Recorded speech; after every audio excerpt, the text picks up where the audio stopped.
The other thing, and I think this is, to me, the most compelling explanation of what's going on in incubation, is that our mind is sort of forgetting all of the old wrong answers. Because we think in a form of connections, the way our minds work. It's a series of connections. And sometimes the connections that we have been down are easier to go down in the past. Right? So if you've ever tried to work on a really hard problem and you end up with the same wrong answer multiple times, you've experienced this. Because your mind is going down a pathway it feels like is really familiar. And so what I think, and there are multiple explanations of incubation, but the one that I like the best is this idea that in that time you are selectively forgetting those routes. Because your mind is taking none of those routes, which means when we return to the problem, all of the possible connections are, again, more open to us. We're not going to sort of slide down to that way. And sometimes in this period of incubation, we can have a moment that feels like a revelation. We can call the, I love the television show Dr. House, right? So we can have a house moment where we're bouncing a ball or doing something and it comes from nowhere because we're incubating, right? We all, if you're not familiar with the TV show House, I will tell you every episode ever. Patient comes in, they're dying. House nearly kills them, trying lots of different stuff. House takes a break to go into his office and make fun of his assistants, gets an idea, saves the patient. That's every episode from all 8 seasons, right?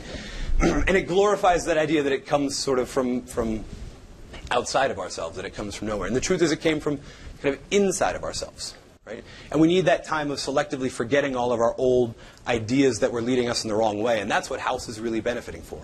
And I like this version of the Eureka myth because I can use this one.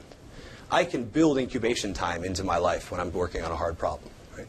The way that I do it, and you might be different, is I don't know about you, but I get a lot of emails that aren't really all that urgent and don't really require a lot of focus. Right?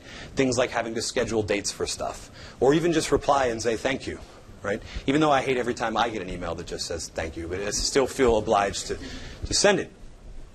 So I can attack those emails in my incubation time. I'm working on a new article. I'm working on a book proposal. I'm working on designing sort of a new lecture. And when I get stuck, I turn to sort of my long file of emails that are not urgent or important. And I work my way through them for a little while, and then I return, which allows me to sort of stay productive but also incubate. Now, everybody is different. That's my method. You're welcome to invent your own. But the idea is if you can find a way to just switch tasks onto something that doesn't really require the same section of your brain, the same thought patterns to solve, you can take advantage of incubation and generate sort of your ideas. You can do it either by waiting for it to come, like a Dr. House moment, or you can force it. It's a variety of creative thinking techniques that you can use that are shown to work much better after a period of incubation. So whichever way you go, you can benefit from this idea of incubation.